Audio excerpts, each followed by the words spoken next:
Good afternoon, and welcome to another installment of a Marine and a Schoolie. Got that gear on today. Got it just a few days ago, and what y'all think? You want it? Let me know. I'm gonna place another order in December. So if you like some Marine and a Schoolie gear, just hit me up in the comments. And so when I place my order, I'll place that order for you. Make sure you let me know the size and what color you want it, and I'll hit you back with what the cost is. But today, what we're going to be doing is putting in our furring strips. And what the furring strips are for is for me to be able to attach my roof paneling without having to attach it directly to the metal. So I'll be putting some insulation in between it. Not today, just because they don't have the insulation that I want to put in between it. So we're gonna go ahead and pre-drill the holes, get it up there, and then once I get the insulation, then we'll go back and add that insulation. And also what we're doing today is, as you can see, my trusted sidekick is he's back there now using the heat gun to get the reflective stickers off of the side of the bus. So those are the two things we want, hoping to accomplish today. As you can see, finally got the floor finished up. It's got a 48-hour cure time, so one more day and then we'll be able to go in and put down the Rust-Oleum that you see sitting there. And of course it's red because I like red. But we're gonna put that down, and that will be the primer coat. Since we got the rust converter down, and as you can see, the floor is pretty much black. I may go back and put one more coat down. I'm not sure, but I think we're good to go. I think we're gonna be good at this point. But then we'll put down that final coat before we put in the insulation and the flooring. So that's what we're doing today. And now this is part 3 of my 24-year journey in the Marine Corps. So we left off with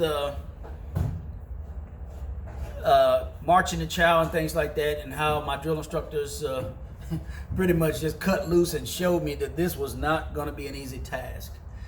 So as we continue on with our training, learning how to march, learning how to do, the rifle manual, and then going to classes, the thing that got me is them doggone sand fleas. If you've never been to Parris Island, South Carolina, them sand fleas. Winters, summer, it didn't matter. Them sand fleas. So some of y'all can relate that went to Parris Island, but them sand fleas. But I would have definitely, I'm glad I went to Parris Island and not San Diego. Y'all can say what you want to about calling them Hollywood Marines, but them hills ain't no joke out there. So like I said, my hat's off to them. Sand fleas were definitely better than walking up and down them hills every day. But like I said, just dealing with the sand fleas and getting yelled at all day long, it was just, boot camp was truly an eye-opener. And for today, I just wanted to hit on one of the biggest things, or one of the biggest lessons I learned. And I'm glad I learned it when I did. And again, my senior drill instructor, at the time, then Sergeant Green, now retired Sergeant Major of the Marine Corps Green, I quit as being the guide. He made me the guide, and I wanted to be the guide so bad. And but after hitting that quarter deck every time somebody else made a mistake, I was like, yeah, I'll pass. And instead of him just going off on me, and which, I think he was going to, but he simply said, fall in with everybody else. And he brought another guy up to make him, I think it was the previous guy that actually got fired that I replaced. He brought him back and put him in as guide. And just the simple fact that he said, well, just fall in with everyone else. made me regret that decision, and I regretted that decision for the remainder of my time at Parris Island. But from that point on, I accepted the pain, I accepted responsibility, every opportunity that I got while I was still at boot camp. I became a squad leader at one point, and I took it, and I took whatever came with it. Because like I said, that was a lesson learned that I would give credit to the fact that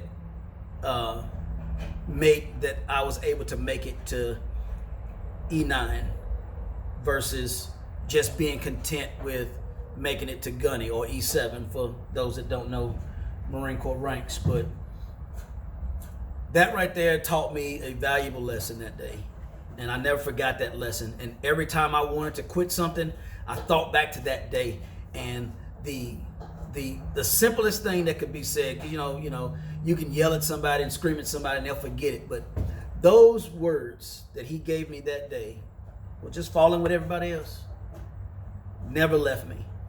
And from there, that is why I marched through the ranks.